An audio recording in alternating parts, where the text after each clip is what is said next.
E aí, pessoal, prontos para mais um Deep Dive? Hoje a gente vai se aventurar no mundo da aprendizagem. Isso aí. Vamos mergulhar de cabeça nesse universo.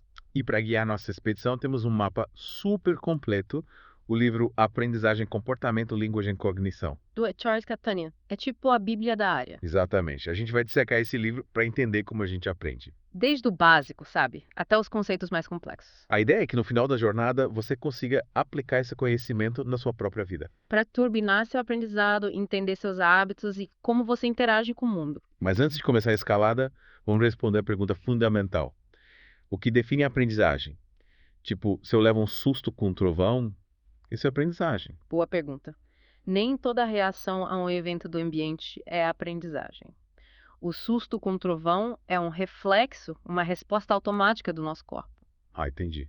Tipo, é um voluntário. Isso, a gente chama isso de eliciação. O estímulo elicia a resposta. Interessante. Mas aprender a frear o carro quando o sinal está vermelho já é outra história. Porque a gente sabe que se não friar, as consequências podem ser bem complicadas, né? É, a gente aprendeu a associar o sinal vermelho com a necessidade de parar. Faz sentido. Nesse caso, o estímulo, que é o sinal vermelho, ocasiona a resposta. A resposta é emitida pelo organismo. Então tem essa diferença, né? Entre iniciar e ocasionar. Exatamente. E para entender como essa mágica da aprendizagem acontece, os cientistas usam as operações experimentais. Operações experimentais. Parece coisa de filme de espionagem. Que nada! É como se a gente estivesse montando um quebra-cabeça gigante. Gostei da analogia. A gente usa ferramentas para manipular o ambiente e observar como o comportamento muda. Tipo, mudando as peças do quebra-cabeça para ver o que acontece. Isso! A gente pode apresentar um estímulo, tipo um som, e ver como o organismo reage. Ou sinalizar a presença do estímulo antes, né? Sim, tipo um aviso antes do som. E aí a gente observa se o organismo se prepara. É como se a gente estivesse controlando as variáveis para isolar o que realmente causa aprendizagem. Exatamente. E a gente também pode controlar as consequências do comportamento. Tipo, recompensar o organismo quando ele faz o que a gente quer. Isso aí. Ou a gente pode manipular os fatores que levam ao comportamento, sabe? Criar um contexto onde a resposta é mais provável. Fascinante. E os labirintos, aqueles clássicos de desenho animado, como eles se encaixam nessa história. Ah, os labirintos, eles já foram ferramentas essenciais para estudar a aprendizagem. Mas hoje em dia, Os cientistas perceberam que labirintos mais simples, com menos opções, são mais eficientes. faz sentido. Menos variáveis para controlar. E aí entra o registro cumulativo, que é basicamente um gráfico mostrando as respostas do organismo ao longo do tempo. Entendi. Então, com esse gráfico, dá para ver como o comportamento muda de acordo com as alterações no ambiente, né? Isso. Tipo, se a gente muda a recompensa ou a dificuldade do labirinto. Show? Agora, falando em recompensa, vamos desvendar o papel do reforço na aprendizagem. Bora lá. Muita gente acha que reforço é sinônimo de aprendizagem, mas não é bem assim. Pelo que você já explicou, parece que não é tão simples. O reforço não produz aprendizagem. Ele aumenta a probabilidade de um comportamento acontecer de novo. Tipo quando a gente dá um petisco pro cachorro quando ele senta. Exatamente. Com o tempo, o cachorro associa o sentar com a recompensa. E aí ele senta mais vezes para ganhar um petisco. Eu tenho um detalhe importante. O reforço é relativo. O que é recompensador para um pode não ser para outro. Depende do contexto e da história individual. Faz todo sentido. Pensa assim: o que é um super prêmio para mim pode ser indiferente para você. Verdade. E a punição? Ela tem o efeito oposto do reforço. É o que dizem por aí, né? Mas acho que com a punição as coisas são mais complexas. Com certeza. A punição pode diminuir a probabilidade de um comportamento, mas ela precisa ser aplicada de forma consistente. Imagina um experimento com um ratinho. Se ele leva um choque só quando pressiona a barra, a gente está punindo aquele comportamento específico. Mas se o choque vier do nada, Aí ele não vai saber o que está sendo punido, né? Fica tudo meio aleatório. E, assim como o reforço, a punição também é relativa. O que é punitivo para um pode não ser para outro. nossa, quanta informação. Mas e como novas respostas entram no nosso repertório? Tipo, como a gente aprende a fazer coisas que nunca fizemos antes? Aí entra a modelagem. É um processo incrível que usa a variabilidade natural do comportamento para gerar novos comportamentos. Me explica melhor essa mágica. Imagina ensinar um pombo a bicar um disco. A gente começa reforçando qualquer movimento na direção do disco. Tipo, qualquer passo na direção certa já ganha um reforço. Isso. E aos poucos a gente aumenta o critério, até que ele bicar o disco direitinho. Que legal. É como se a gente fosse esculpindo o comportamento. Exatamente. Mas como a gente aprende a responder a diferentes estímulos? Tipo, como diferenciar um cachorro de um gato? Essa é uma boa pergunta. Aí entra a dupla dinâmica. Discriminação e generalização. Me explica essa dupla. A discriminação permite responder de forma diferente a estímulos diferentes. Tipo, saber que o cachorro late e o gato mia. Isso. E a generalização nos faz responder de forma similar a estímulos parecidos. Entendi. Tipo, saber que todos os cachorros, independente da raça, são cachorros. Exatamente. E a gente aprende a separar o joio do trigo, por assim dizer. Show. Legal. Mas agora, segura a onda que a gente vai mergulhar num conceito que explica como a gente lida com as decisões na vida real. Os esquemas de reforço. Os esquemas de reforço são como algoritmos que ditam como as nossas respostas são recompensadas. Esquema de reforço parece coisa de filme de ficção científica. E acredite, eles têm um impacto enorme nos nossos hábitos. Tipo, quando a gente joga caça-níqueis e não sabe quando vai ganhar. Exato. Esse é o esquema de razão variável. A recompensa vem depois de um número imprevisível de respostas, o que torna o jogo viciante. Faz sentido. Você fica ali na expectativa e de repente, bom, recompensa. Mas tem outros esquemas, como de razão fixa, onde a gente ganha um bônus a cada 10 peças produzidas, por exemplo. Ah, entendi. Yeah. Que é tipo, trabalho peça feita. E tem mais. Tem o esquema de intervalo fixo, como receber o salário a cada 15 dias. E o de intervalo variável, como esperar o ônibus sem saber quando ele vai chegar. Nossa, esses esquemas explicam tanta coisa sobre o nosso comportamento. Mas é a linguagem. Como ela se encaixa nesse quebra-cabeça da aprendizagem? A linguagem é um capítulo à parte, e para entendê-la a gente precisa falar sobre o comportamento verbal. Comportamento verbal. Basicamente é entender como as palavras funcionam como respostas e estímulos. Então, quando eu falo gato, essa palavra é uma resposta ao estímulo visual do gato. Isso aí. Mas ao mesmo tempo essa palavra também é um estímulo para quem me ouve. Nossa, que doideira. As palavras têm um duplo papel nesse jogo. E a gente aprende a usar a linguagem de diferentes maneiras para descrever, pedir e expressar emoções. Mas isso é assunto para outro capítulo do nosso Deep Dive. De volta para a segunda parte do nosso Deep Dive.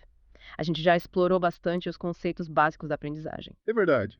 Mas agora eu tô curioso para saber como aplicar esse conhecimento na vida real. Tipo, o que eu posso fazer com tudo isso que a gente aprendeu? Ótima pergunta. Porque conhecimento sem aplicação é como um carro sem gasolina, né? Fica só parado na garagem. Exatamente. Qual o sentido de aprender tudo isso se a gente não usar na prática? E uma das áreas onde os princípios da aprendizagem são super relevantes é a educação. Interessante. Me lembro de quando eu era moleque e tinha que decorar tudo para a prova. Era um sufoco. Decoreba. Inimiga clássica dos estudantes. Será que não tem um jeito mais legal e eficiente de aprender? Sem ter que ficar repetindo as coisas sem parar. Com certeza. Ao invés de focar só na decoreba, a gente pode usar o que aprendemos sobre reforço e modelagem para criar um ambiente de aprendizado mais engajador. Tipo, como assim? Me dê os exemplos. Imagina uma sala de aula onde os alunos participam ativamente, fazem experimentos, trabalham em grupo. Bem mais legal do que ficar só ouvindo o professor falando sem parar, né? Aprender fazendo, na prática. Exatamente. E o reforço entra em cena para motivar os alunos. Mas ao invés de usar só notas e prêmios, a gente pode reforçar o esforço, a criatividade, a colaboração entre eles. Faz todo sentido. Reforçar os comportamentos que a gente quer ver nos alunos. Yeah. E no trabalho, como a gente pode usar a ciência da aprendizagem. Imagina aplicar o que sabemos sobre modelagem para criar programas de treinamento mais eficazes. Tipo, treinar os funcionários de um jeito mais inteligente. Isso. Dar feedback construtivo, reconhecer o bom desempenho de forma que motive de verdade. Usar o reforço positivo para ter uma equipe mais engajada e produtiva, né? Exatamente. E não para por aí. Que tal usar os princípios da aprendizagem para turbinar seus relacionamentos? Tipo, com família, amigos, crush, vale tudo. Claro. A gente pode usar o que aprendemos sobre comunicação, reforço e até mesmo punição com responsabilidade, é claro, para melhorar a comunicação. Eita. Punição nos relacionamentos. Acho que isso pode ser um terreno delicado. É verdade, a punição exige muito cuidado e sensibilidade. Mas o ponto é que a gente pode usar a ciência da aprendizagem para fortalecer os laços com as pessoas que a gente ama. Gostei. E falando em turbinar, como a gente pode usar esse conhecimento para hackear nosso próprio aprendizado? Tipo, aprender mais rápido, lembrar das coisas com mais facilidade. Essa é a melhor parte. Ao entender como a gente aprende, a gente pode se tornar aprendizes melhores. Tipo, virar um mestre Jedi da aprendizagem. É quase isso. E uma das chaves para isso é entender seu próprio estilo de aprendizagem. Tipo, tem gente que aprende melhor lendo, outros ouvindo, outros fazendo. Cada um tem seu jeito, né? É, exatamente. E quando você descobre qual é o seu, fica mais fácil absorver novos conhecimentos. Faz sentido? É como usar a ferramenta certa para cada tipo de trabalho. E para lembrar das coisas com mais facilidade, existem várias técnicas de memorização. Tipo quais? Me conta os segredos dos mestres da memória. Uma delas é a repetição espaçada, que consiste em revisar o material em intervalos de tempo cada vez maiores. Repetição espaçada? Nunca tinha ouvido falar. Me explica melhor como funciona essa técnica. Digamos que você tem que decorar um texto para uma apresentação. Ao invés de ler várias vezes seguidas, você lê uma vez hoje, revisa amanhã, depois daqui a 3 dias e assim por diante. Ah, entendi. É como se a gente fosse espaçando as revisões para dar tempo do cérebro assimilar a informação. Exatamente. A cada revisão, você reforça a memória e, ao espaçar as revisões, você força seu cérebro a trabalhar mais para recuperar a informação. Interessante. Tipo, dá um refresh na memória de tempos em tempos. E para quem quer dominar uma nova habilidade, tipo tocar um instrumento, falar outro idioma, programar. Nesses casos, disciplina e persistência são essenciais, mas os princípios da aprendizagem também podem dar um empurrãozinho. Tipo, como é? Me dá umas dicas. O segredo é dividir a habilidade em partes menores e ir aprendendo passo a passo. Zé, fatiar o desafio em pedaços menores para ficar mais fácil de digerir. Isso aí. E praticar com regularidade, mesmo que seja por pouco tempo, faz toda a diferença. Consistência é a chave para ver o progresso. E como saber se estamos no caminho certo? Tipo, se a gente está aprendendo do jeito certo. Buscando feedback. Seja de um professor, mentor, amigo, colega, ouvir outras perspectivas ajuda a gente a ajustar o rumo. É tipo ter um mapa para não se perder na jornada, né? Exatamente. E lembre-se, errar faz parte do processo. Encare os erros como oportunidades de aprender e melhorar. Errar é humano, persistir é divino. Mas e quando bate aquela preguiça, aquela vontade de procrastinar, como a gente se mantém motivado? Definir metas realistas e prazos específicos é uma ótima estratégia. Quando a gente tem um objetivo claro e um prazo, a gente se sente mais motivado a agir. Faz sentido. É como ter um alvo para mirar. E para dar conta de tudo sem surtar, a gestão do tempo é crucial. Priorizar tarefas, delegar quando possível, dizer não quando necessário. Nossa, quanta dica valiosa. Parece que aprender a aprender é um desafio e tanto, né? Mas também é uma aventura incrível. Com certeza. E a gente precisa lembrar que a aprendizagem não se resume a decorar informações. Cuidar do corpo e da mente também faz parte do processo. Tipo, ter uma vida equilibrada para ter um cérebro tinino. Isso aí, dormir bem, se alimentar de forma saudável, praticar exercícios físicos, meditar, tudo isso contribui para um aprendizado mais eficaz. Parece que a gente precisa se cuidar por dentro e por fora para turbinar o aprendizado. Uhum. Mas me fala uma coisa. Essa história de hackear o aprendizado me deixou curioso.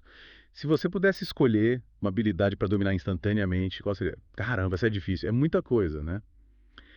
Deixa eu ver. Acho que eu escolheria dominar a arte da comunicação. Comunicação, por quê? Porque a comunicação eficaz abre tantas portas, né?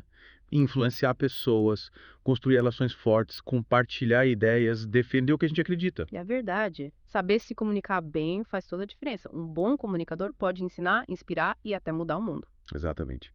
Mas como a gente viu nesse deep dive, a linguagem é complexa. Não é só falar ou escrever, né? Tem que ir além das palavras. Sem dúvida. Para ser um mestre da comunicação, tem que dominar a linguagem corporal, usar o tom de voz a seu favor, ter empatia, saber ouvir de verdade e contar histórias que cativem a atenção. Uau!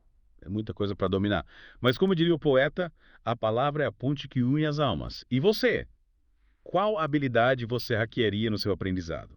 Deixa eu pensar. Se eu pudesse turbinar meu aprendizado assim na hora, eu escolheria a arte da criatividade. Criatividade, que legal. É que a criatividade é o motor da inovação, né?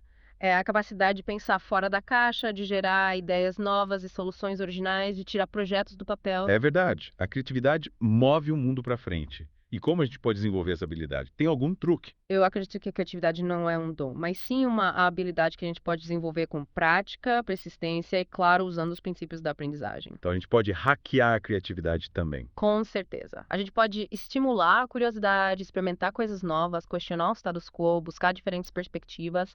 Que legal! E aí, pessoal, o que vocês acham? Se pudessem hackear o próprio processo de aprendizagem, qual habilidade ou conhecimento vocês escolheriam dominar? Compartilhem com a gente nas redes sociais. Afinal, a jornada do aprendizado é muito mais legal quando a gente compartilha a aventura. E lembrem-se, a aprendizagem não tem limites.